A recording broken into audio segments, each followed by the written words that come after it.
Doc Talk is brought to you by Multimin USA, manufacturers of Multimin 90, Sure Trace Mineral Supplementation by Timed Injection.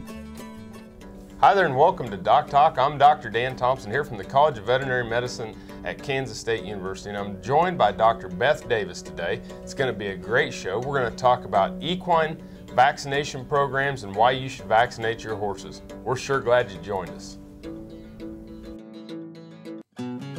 We started using Multimin 3 or 4 years ago. Anytime that you're able to supply a product like this that can boost the immunity system, get a better response from your vaccines, it kind of fits into a total program. We just feel like that the Multimin is kind of a reassurance that we're getting the most and the best performance possible.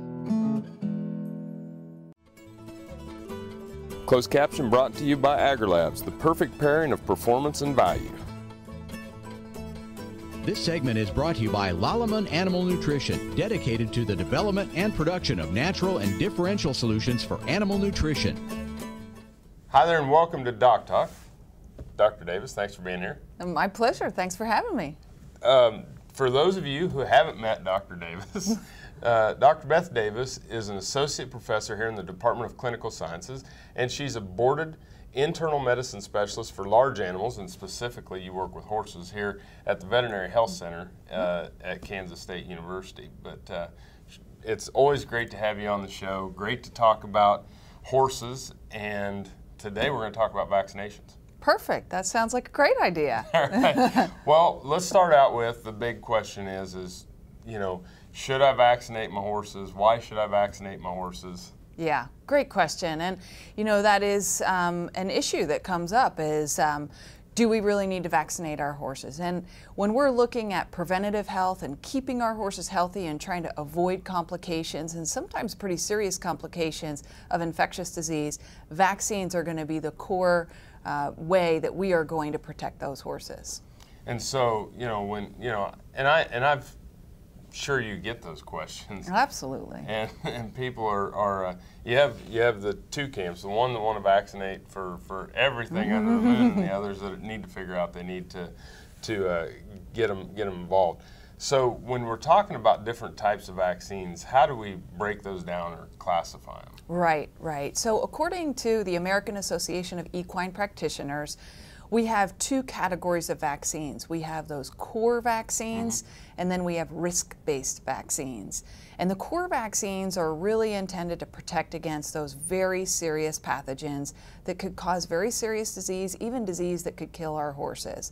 And so those diseases are going to be things like the encephalitis viruses, Eastern, Western, West Nile encephalomyelitis viruses, tetanus, and rabies. Those are going to be really important. So the core vaccines are really the vaccines that are, you know, regardless of where you live, regardless of the production status of the horse, these are the ones that, you know, you really got to get done. Yeah. Regardless. Absolutely, absolutely. And yeah, and so something like rabies, it's really important for the horse, but it's really important for the people working around that horse as well. Yeah. Yeah, it can be issues not only with your companion animal or large animal, but also something that human beings can contract.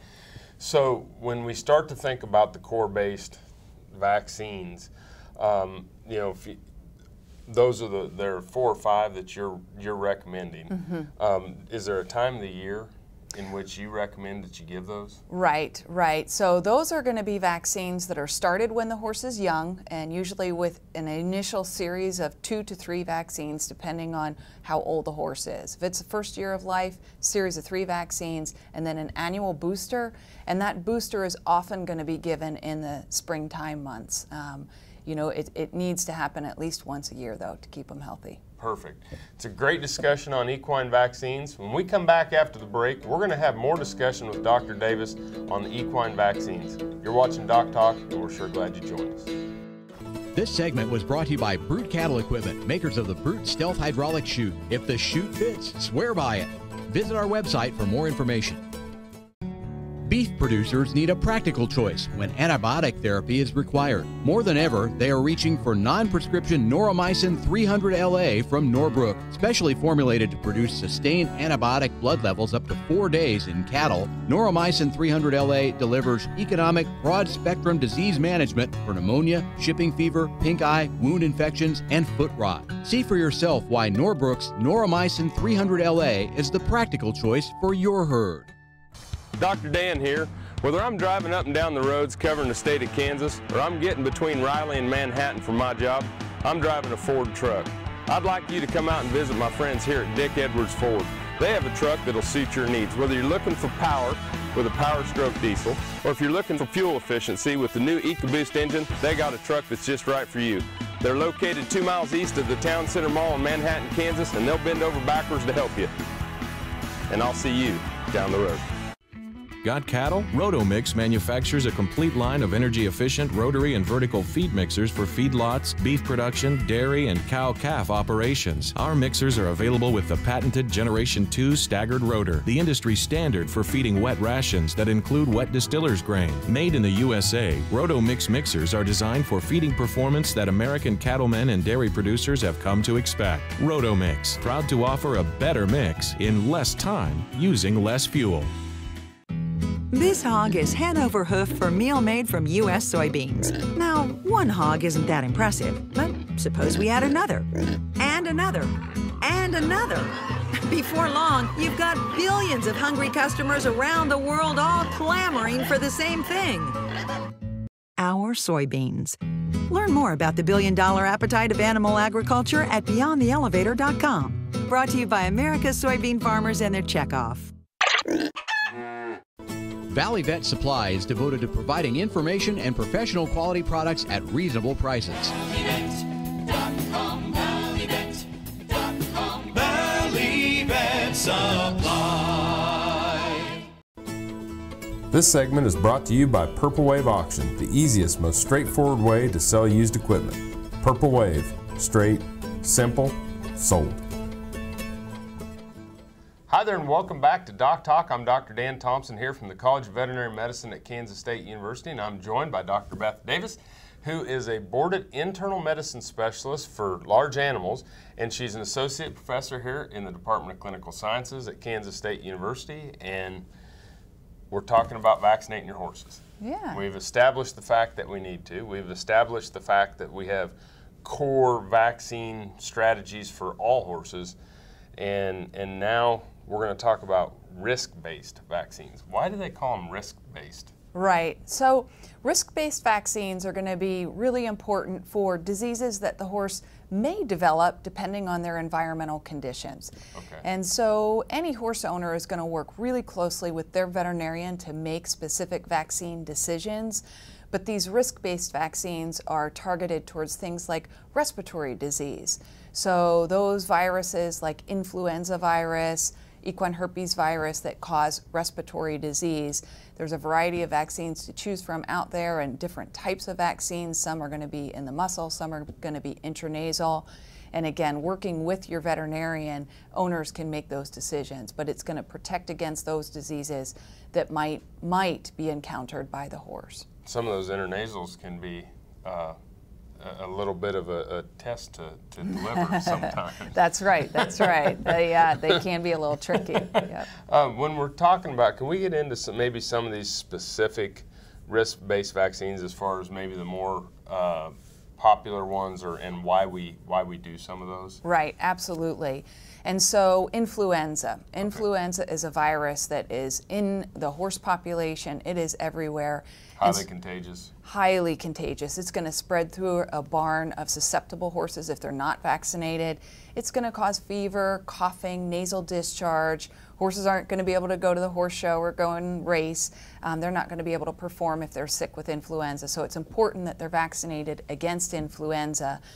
Even though it may not threaten their life per se, it certainly is going to be highly contagious, spread through the barn, and performance limiting.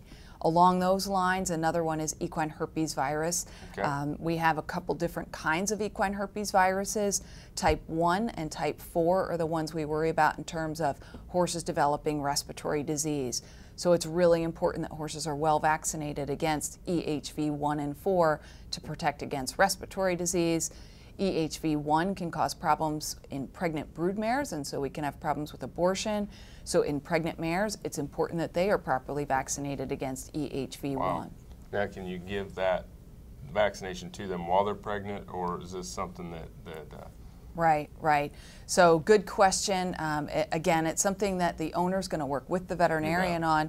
But yes, those mares, those pregnant mares, do need to be vaccinated throughout pregnancy so that we can maintain a high level of immunity against that virus and we don't have problems with abortion and even abortion storms.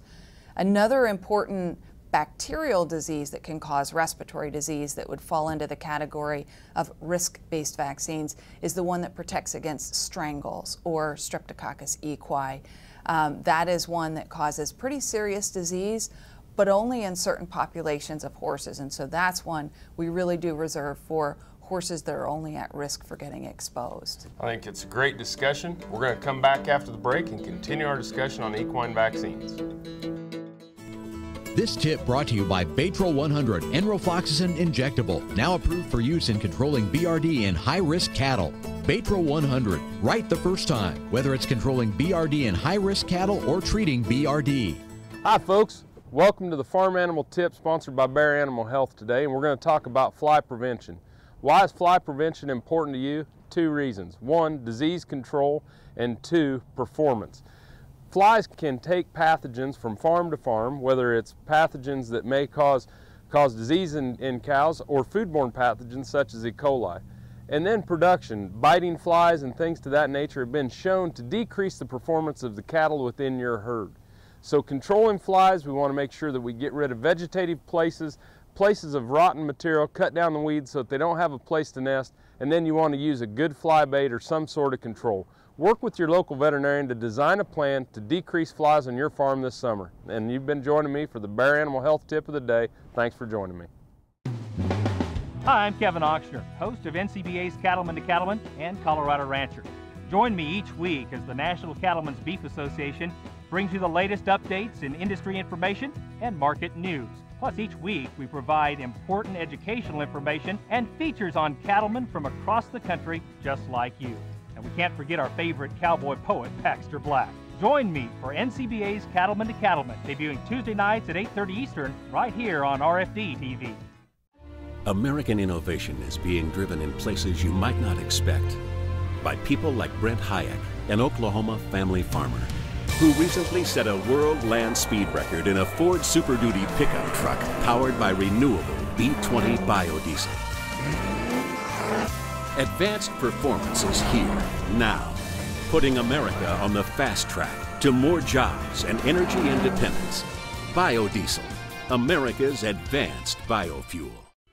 Got cattle? Rotomix manufactures a complete line of energy-efficient rotary and vertical feed mixers for feedlots, beef production, dairy, and cow-calf operations. Our mixers are available with the patented Generation 2 staggered rotor, the industry standard for feeding wet rations that include wet distiller's grain. Made in the USA, Rotomix mixers are designed for feeding performance that American cattlemen and dairy producers have come to expect. Rotomix, proud to offer a better mix in less time using less fuel.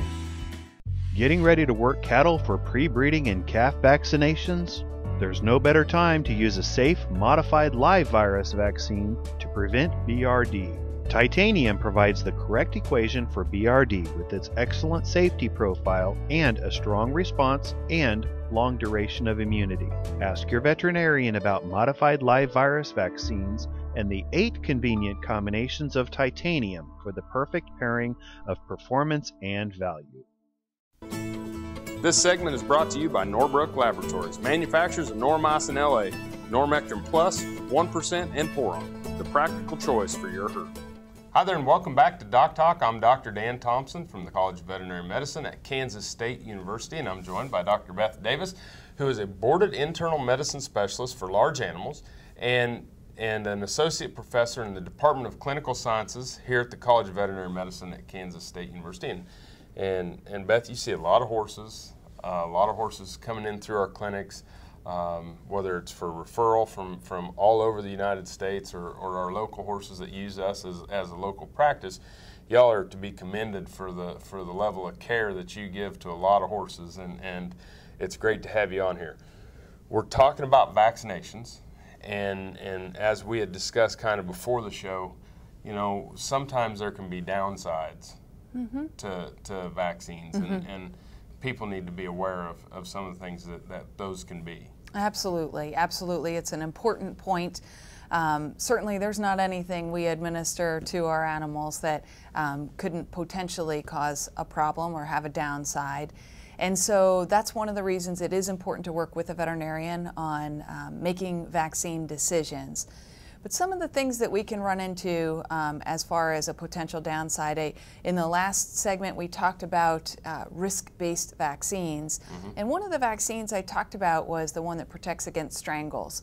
And strangles is a really important infectious disease, and certainly we want to protect horses against it, but sometimes we can have problems with that vaccine where they could actually develop some lower limb swelling, a fever, and actually get a little bit sick from that vaccine, which can be pretty serious. And so sometimes there can be adverse reactions from vaccine administration.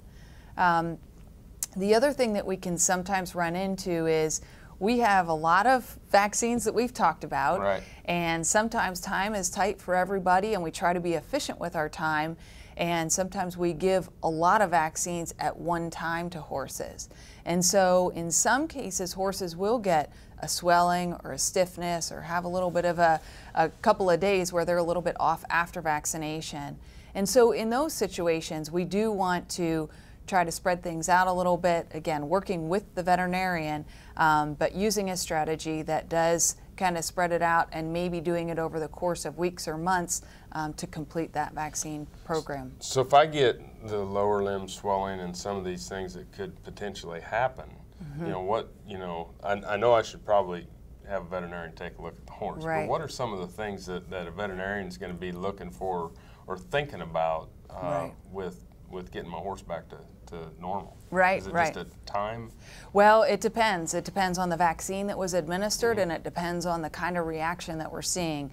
And so if it is a situation where a problem after, say, a strangles vaccine, that can be a pretty serious problem. And so they're going to be looking specifically for how the horse is doing and then giving specific anti-inflammatories to help reduce that reaction. Get rid of the swelling. Yep. Yeah. Well, I think it's important. I think that when we come back, we're going to take a break. But when we come back, maybe have a discussion on how we plan our vaccine programs out. Okay, that sounds terrific. Sure appreciate you joining us. All right, well, thank you. We appreciate you joining us too. We'll be back right after the break. You're watching Doc Talk, and we're sure glad you joined us. This segment is brought to you by the Beef Quality Assurance Program and the Kansas Beef Council, improving animal care and beef safety for more than 20 years. A K-State animal scientist had the opportunity to speak at the Southern Plains Drought Summit in Pratt, Kansas. With Ag AM in Kansas, I'm Devin Stewart. Justin Wagner says that as producers plan for the upcoming grazing season, with the prospect of continuing drought conditions, producers should consider the merits of supplemental feeding cattle on drought-stressed pastures. The key thing to focus in on is that our primary need to cows on drought-stressed pastures in a limited forage availability situation is really energy instead of protein. And so that changes the picture in terms of how we price our supplements. You know, they need to be priced on a cost per unit of TDN or a cost per unit of net energy for maintenance value as a way to compare a number of the different supplements. With Ag AM in Kansas, I'm Devin Stewart. Cow-calf, stocker, and feedlot producers know that effective parasite control improves overall herd performance and profitability. Norbrook offers a comprehensive, economical line of pour-on and injectable parasiticides for every livestock operation. Consult with your local animal health supplier to set up a program that protects your investment and brings larger cattle checks this fall. See for yourself why the Noromectin line from Norbrook is the practical choice for your herd. The Kansas State University College of Veterinary Medicine is a leader in food animal research and education. Our researchers are constantly expanding the knowledge of animal health and food safety. Through the Veterinary Health Center and the Kansas State Veterinary Diagnostic Lab, we provide practical services for animal producers. Home of the Beef Cattle Institute, the college is committed to animal welfare training and research. The Kansas State University College of Veterinary Medicine, knowledge and service for the future of animal production. Getting ready to work cattle for pre-breeding and calf vaccinations? There's no better time to use a safe, modified live virus vaccine to prevent BRD. Titanium provides the correct equation for BRD with its excellent safety profile and a strong response and long duration of immunity. Ask your veterinarian about modified live virus vaccines and the 8 convenient combinations of titanium for the perfect pairing of performance and value.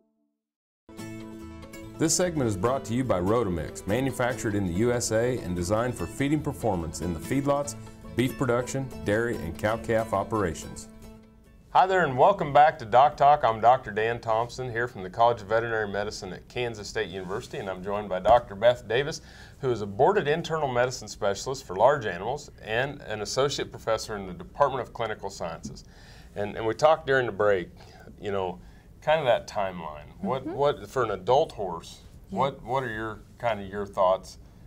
Of course, we recommend to work with their local veterinarian. Right, But absolutely. let's just talk in general terms what you kind of look at as a veterinarian.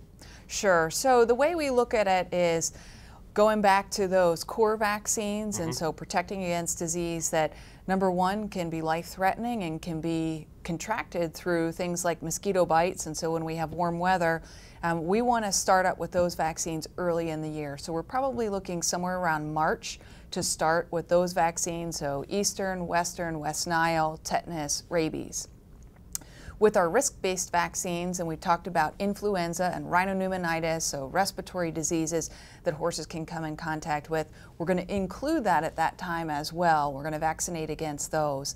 And that's going to allow that horse to have time to induce an immune response, be well protected when they are exposed to other horses at activities, at trail rides, at shows, those sorts of things, and then as well as be protected when they get those mosquito bites and potentially are exposed to those viruses. It's absolutely amazing how many times a horse can be bitten Absolutely. by a mosquito in a day. Yeah, exactly, and especially at night, and especially at night in very warm weather. We have a lot of problems with amplification of those viruses when we have real warm nights. And so that's another reason we want to make sure that they get the vaccines early enough that their immune system is really cranked up when they're staying outside 24/7 because the weather is beautiful and it's nice and warm, but they are getting those mosquito bites.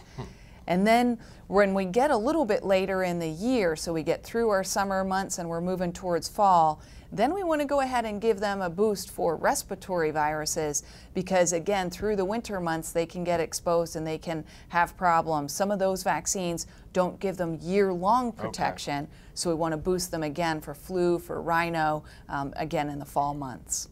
So for a majority of them, it's going to be an annual booster in March, and then your flu and your rhino heading into that kind of flu season, even though they're horses.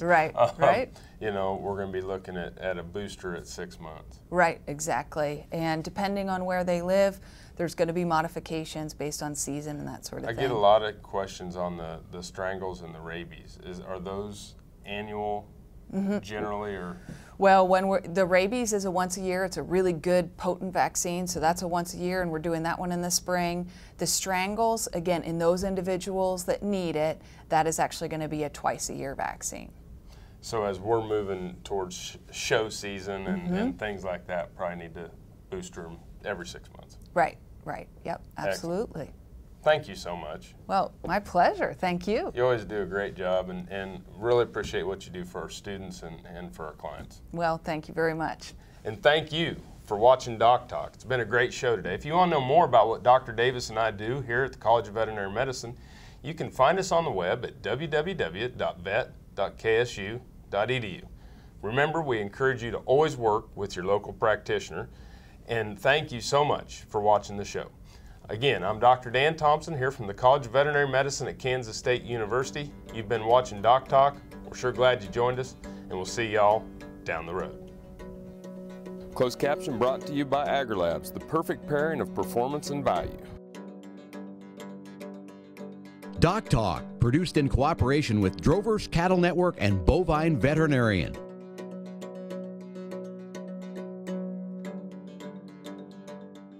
For more information about this program or previous programs, go to doctalktv.com.